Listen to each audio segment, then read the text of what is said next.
Hello everyone, my name is Julia, and I am a 40-year-old financial specialist at an online bank. Today, as I stand in the grand entrance of my inherited mansion, the weight of my father's legacy feels both comforting and daunting. The walls around me are not just structures, but repositories of his dreams and aspirations.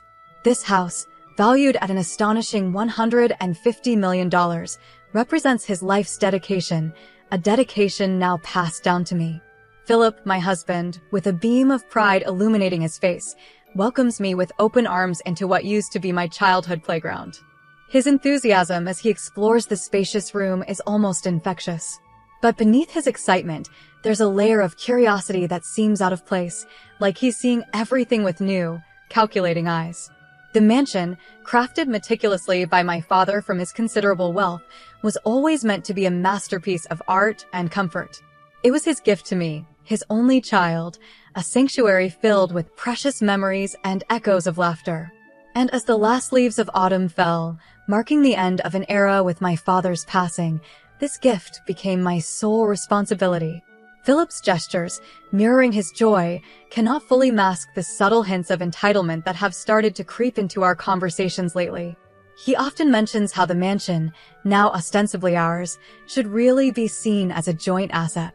Despite my attempts to explain the sentimental and legal reasons why this inheritance is mine alone, he persists. His confidence is unwavering, armed with a smirk and a legal pad always too close at hand. This house, with its towering columns and sweeping gardens, is more than a structure of bricks and mortar to me. It is a testament to everything my father believed in: hard work, dedication, and the belief that he was building a future for his daughter. As I navigate through life without him, the challenge of holding onto his legacy in the face of Philip's growing assertiveness looms large. Yet, amidst this brewing storm, I am determined to honor my father's memory and protect the inheritance that is rightfully mine. As the days turn into weeks, the warmth of the mansion shifts subtly under the strain of growing tensions. Philip's curiosity about my inheritance gradually morphs into an assertive claim, as he repeatedly suggests that the mansion, my legacy, should now belong to us both. "It's our home too," he says, his voice steady, eyes locked on mine, seeking not just my agreement, but my acquiescence. His perspective seems practical from a marital standpoint, but to me, it's a betrayal of the promise I made to my father. This mansion isn't just property, it's the physical embodiment of my father's trust in me. Despite explaining this to Philip, he remains undeterred. His logic is shrouded in legalities and shared futures, but to me, it feels like an invasion into a sacred personal legacy. The conversations become a recurring loop, with Philip bringing up names of lawyers and talk of estate planning for our future. His approach is logical yet cold, missing the emotional value and the personal promises that tie me to this house.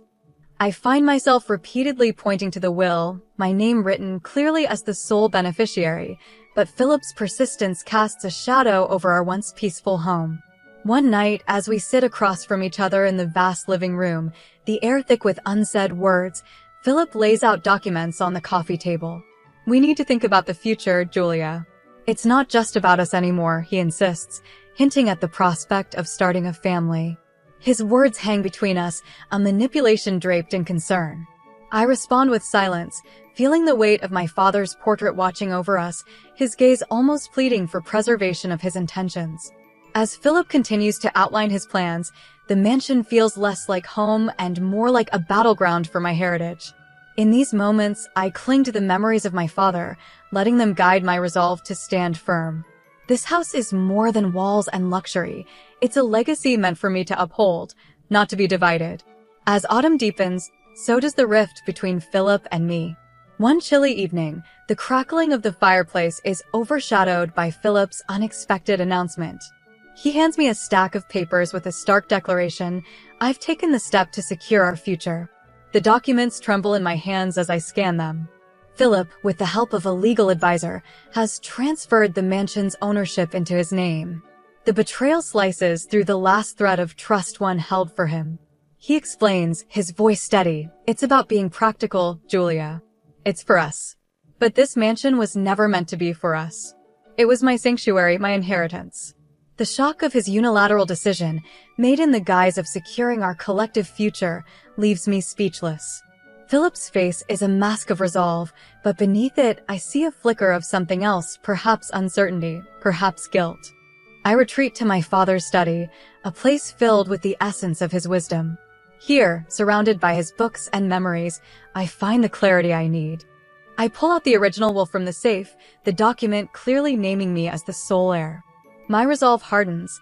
This battle for my inheritance is not just about the property, but about respecting my father's wishes and protecting my own rights. The next morning, I confront Philip, armed with the original documents and an unwavering voice. This is not what we agreed on, and it's certainly not what my father intended, I say, the will firm in my grasp. Philip's confidence wavers, his plan unraveling as the reality of legal and ethical boundaries sets in. As the realization dawns on him that his actions have fractured beyond just legalities, the temperature in the room seems to drop. What started as a partnership is now marred by a grave misstep, one that threatens to upend everything we have built together. The morning light filters softly through the windows of the mansion as I prepare for the confrontation that will determine the future of my inheritance. Armed with the true ownership documents, I face Philip in the calm yet cold expanse of our dining room, where the evidence of his betrayal lays scattered on the table. "Philip, this has to stop," I begin, my voice steady despite the storm raging inside me. I lay the authentic legal documents before him, my father's will clear with my name as the sole heir. Philip's face pales as he realizes the gravity of his mistake. The fabricated documents he was led to believe were legitimate crumble in legitimacy under the weight of the irrefutable truth. This house was my father's legacy to me, not to us, I continue, each word etched with the pain of betrayal and the strength of my resolve. Philip attempts to interject, his earlier confidence now shaken, replaced by a desperate need to explain his actions. "I thought it would secure our future, to have everything clear, legally," he stammers, but his words fall flat, the hollowness of his justification echoing in the silent room. The conversation turns heated as Philip grasps the severity of his actions, the division he's driven not just between our assets, but between us. As he scrambles to salvage his position, the reality of his deceit cuts deeper, exposing the fractures in our relationship that may be beyond repair. I assert my position firmly, guided by the legacy of integrity and respect instilled in me by my father. "I cannot overlook this, Philip. You tried to take away my heritage, my right, without my consent. The realization that our marriage has been compromised by greed and misunderstanding settles heavily between us." Philip looks away, unable to meet my gaze, his earlier bravado replaced by remorse. This is not just a legal battle, it's a profound personal betrayal. As the finality of the situation dawns on Philip, he murmurs an apology, weak and inadequate against the backdrop of his actions. But the damage is done, and the path to reconciliation seems fraught with too many obstacles. Determined to uphold my father's wishes and protect my inheritance, I make the difficult decision to move forward alone, setting the stage for a legal and emotional separation that will redefine the future of the mansion and my life. In the quiet aftermath of our confrontation, the decision to divorce Philip becomes a painful but necessary path to reclaim my life and legacy. As winter approaches, I begin the transformation of the mansion into a vibrant rental villa, a tribute to my father's vision of sharing joy and hospitality. The process of renovation serves as a catharsis. Each room I redesign and every piece of art I choose echoes a piece of my past and a hope for my future. The mansion, once a battleground of betrayal, gradually turns into a place teeming with life and laughter. I work closely with my mother, who supports my decisions and helps me navigate this new chapter. Our first guests arrive in the early spring, their delight and wonder at the beauty of the villa affirming my decision. The sounds of children playing in the garden and couples strolling through the halls fill the space with new memories, pushing the shadows of the past further away. Through hard work and dedication, the villa becomes known not just for its architectural beauty, but for the warmth and welcoming spirit we foster. Each event hosted, from intimate weddings to joyful family reunions, adds to the fabric of our new life, weaving resilience and renewal into the very walls of the mansion. This transformation is not just about business, it's a healing process. It allows me to honor my father's memory in a way that feels true to his values and vision. The villa, now a symbol of rebirth and new beginnings, stands as a testament to overcoming adversity and finding strength in the face of betrayal. As I watch the sunset from the mansion's balcony, now bustling with guests, a sense of peace settles over me. I have turned a place of personal turmoil into a source of joy and community, ensuring that the legacy of the mansion and my father's dreams continue to thrive. As the rental villa flourishes, so does my connection with the community and my own sense of fulfillment. Working alongside my mother, our bond strengthens, and together we manage the villa with a harmony that seems to echo through its halls. Spring blooms vibrant and full of promise. Our garden becomes a sanctuary not just for our guests, but for me as well. I find solace in the soil, in the act of planting and nurturing new life, mirroring my own growth. The villa's success brings people from various walks of life into our fold, each visitor adding their own story to the rich tapestry of the mansion's history. Our efforts are rewarded not just in financial stability, but in the joy and satisfaction of our guests. Their laughter and appreciation fill the rooms, and the villa quickly becomes a sought-after destination for events.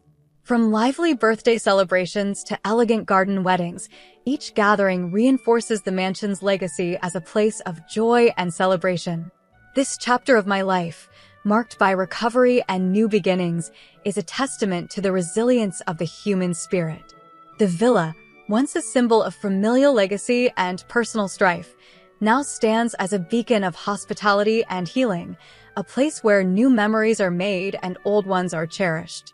As I walk through the villa, witnessing the happiness it brings to others, I am reminded of the transformative power of embracing change and finding purpose in the face of adversity.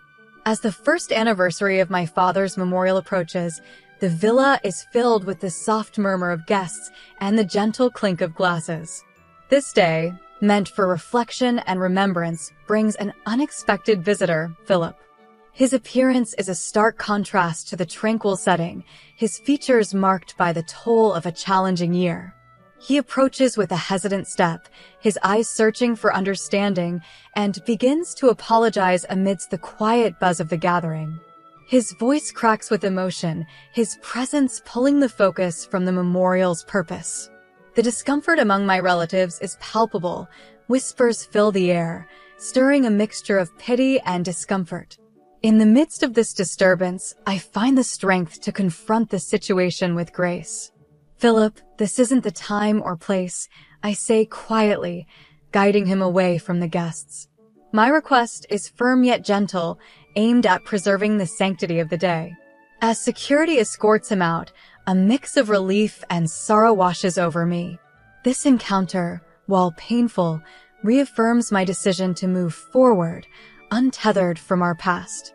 In the aftermath, I decide it's time to truly let go, to seek new horizons beyond the walls of the villa that has seen so much transformation. The decision to relocate and start fresh elsewhere is not easy, but it feels necessary. The villa, now a thriving hub of joy and community, will continue under the management of a trusted team. This allows me to embark on a personal journey of discovery, one that honors both my father's legacy and my own aspirations. As I prepare to leave, I take one last look at the villa, its gardens lush and vibrant under the setting